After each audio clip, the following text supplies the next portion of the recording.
I know a lot of students might say, oh, my GPA is not strong enough, or they're never going to pick me, right? Because a lot of students, or even ourselves, have a little bit of imposter syndrome.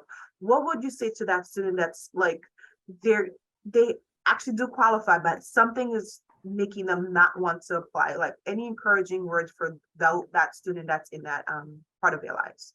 For sure. And I deal with this with my current students right now. What I would say is remember that these things are only a small part of who you are. They're not the entire picture, right? So if you're concerned about your GPA, that doesn't represent you.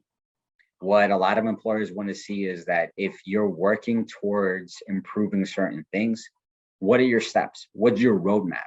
How are you going about improving those things that you need improvement on right now? Some of those professional skills, some of those soft skills, right? That's okay.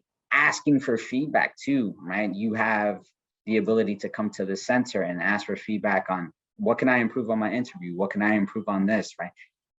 Asking for that feedback is essential, right? But don't limit yourself to what you have and say, now I won't get anything. That kind of thinking doesn't get you anywhere. You have to have, and you probably heard this word a lot, grit.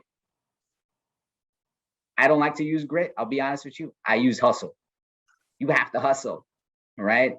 And people who hustle make mistakes along the way, right? But part of that hustle is that you keep that endurance going, right? One of my favorite quotes that I like to say, don't pray to God for strength, pray to God for endurance. Because that's where we are, right? You constantly have to keep that hustle going, and you have to say, okay, maybe this is not the way, but let me find this other way. And if this is not the way, let me find this way. Keep adapting, keep moving, right? Bob and weave, and we can use those analogies in there, right? But thinking about that, you're not limited to one thing. You're much more than that. What would you say is the most important soft skill in your line of work? It's a great question. Communication. You have to know how to communicate with individuals.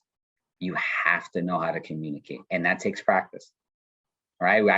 Everyone can list it. I see it on resumes all the time. Communication. Okay. But how do you go about your communication? How do you interact with someone virtually versus in person? How do you engage in a conversation? How do you network with someone, right? Can they see your passion? One of the things that I learned in one of my interviews that I was going for, in the last interview that I went, people could not see my passion. And that's why I wasn't chosen for that interview. So every time that I speak, every time that you speak about yourself, show your confidence, show your passion. So that's why I say